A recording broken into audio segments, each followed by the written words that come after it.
Bonjour à tous, bienvenue à Spa pour la deuxième manche de la Lamera Cup. Nous sommes avec le patron Wilfried Merafina. Wilfried, bonjour. On pouvait s'attendre à Manicourt, autant de concurrence que l'année dernière. Il y en a eu beaucoup plus. Le niveau a vraiment, on peut le dire, passé un cap en 2019. Ah oui, je pense que tu as raison dans ce que tu es en train de dire. On a de plus en plus de pilotes qui vont très vite, puisque quand on voit les écarts qu'il y a eu sur cette course, c'était juste génial.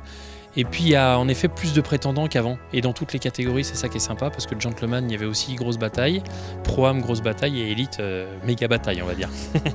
Donc heureux, d'ailleurs on voit le sourire. Ici on est à Spa, les voitures elles sont fiables, ça c'est même pas la peine de le préciser, de plus en plus performantes. Et ben non, toi tu veux encore aller plus loin visiblement. J'ai entendu dire dans les paddocks que tu étais en train de préparer des choses, des évolutions sur la voiture en cours de saison.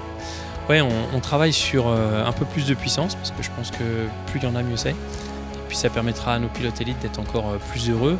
Et puis on travaille sur des pneumatiques un petit peu différents avec Conti pour essayer de faire quelque chose. Je pense que tu leur donneras l'occasion de te présenter le sujet. Exactement, mais on peut quand même dire que cette voiture, là où tu as été très fort, c'est que c'est agréable et génial à piloter, facile à conduire aussi. Bah, facile, c'est ce que disent les gentlemen, donc c'était le but.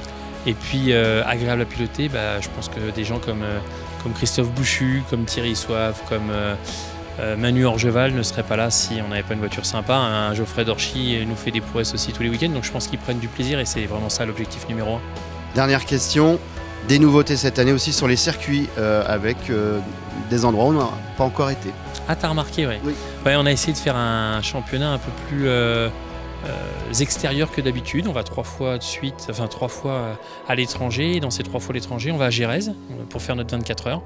Donc on espérait faire 30 et puis je pense que notre team manager n'était pas tout chaud pour qu'on fasse 30, donc ça faisait beaucoup. Donc on refait une 24 heures à Gérèse. Et puis on finit à Misano, un circuit qui est vraiment superbe. Donc je pense qu'il y a de la nouveauté. Puis du coup, ça va aussi changer les habitudes d'un petit peu tout le monde. Et chaque année maintenant, on ira un peu plus à l'étranger et voir plus de circuits différents. Parce que je crois que la nouveauté, ça fait plaisir à tout le monde. Et puis pour nous, c'est un nouveau challenge. En attendant d'aller à Melbourne ou à Indianapolis, déjà là on est à Spa et c'est déjà super bien.